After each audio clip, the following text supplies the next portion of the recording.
All right. Hello, everybody.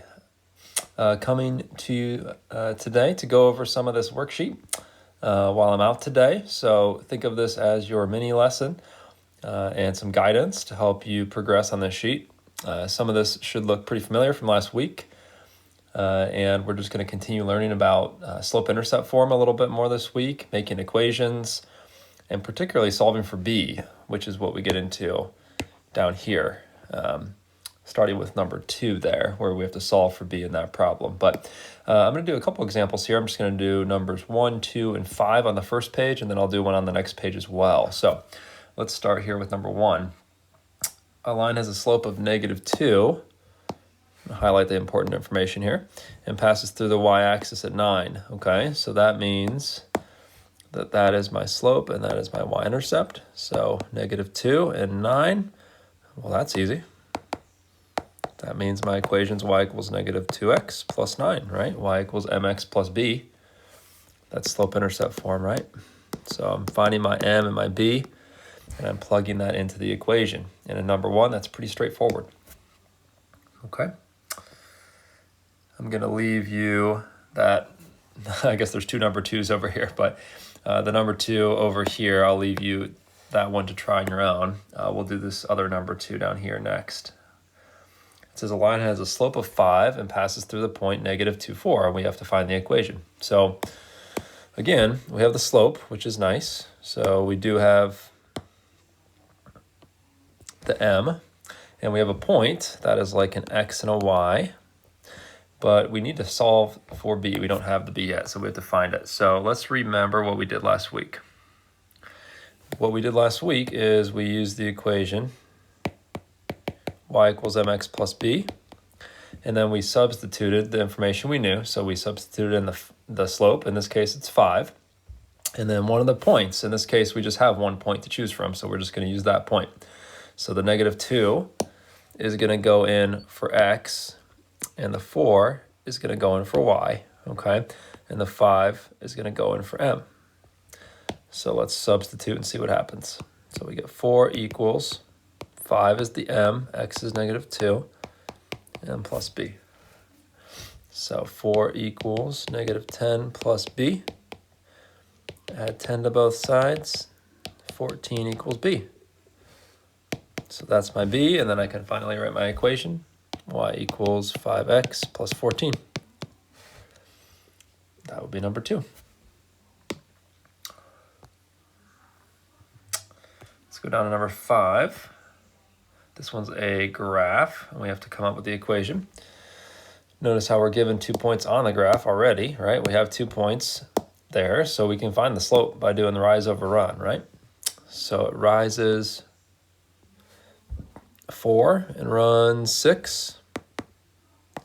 Rise 4, run 6. And that's how you find slope, right? Change in y over change in x. So change in y is 4. Change in x is 6. That reduces to 2/3. 4 over 6 reduces to 2/3. So that would be my best answer. Now, if you just go up 2 over 3 from the first point furthest to the left, you'll see that you'll land right on the y-intercept right there at the origin. So the b value is going to be 0 in this case. So y equals 2/3 x, or y equals 2/3 x plus 0 would be good for that one. All right, here's the second page, or the back page of your worksheet today. And here we have some tables to deal with, and then we have some problems 9 and 10 where you're given 2 points, and you actually have to find the slope and the y-intercept. And then there's a word problem down there, number 11. So I'm just going to give you a little bit of guidance. I'm going to give you a little bit of guidance on number 8, and then I'll go through number 9 as an example. So to start number 8, you got to find the slope. So change in y, change in x.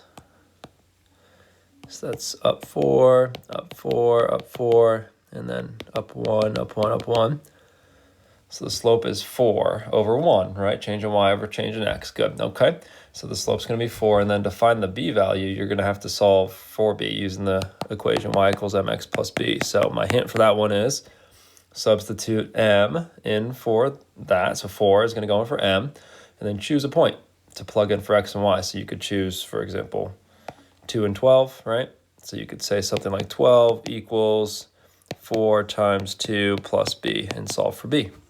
That's my hint for that one. I'll let you finish it. Let's do number 10. I'm going to go ahead and make a table here. -2, 5, 1, -4. So that's down 9 and up 3.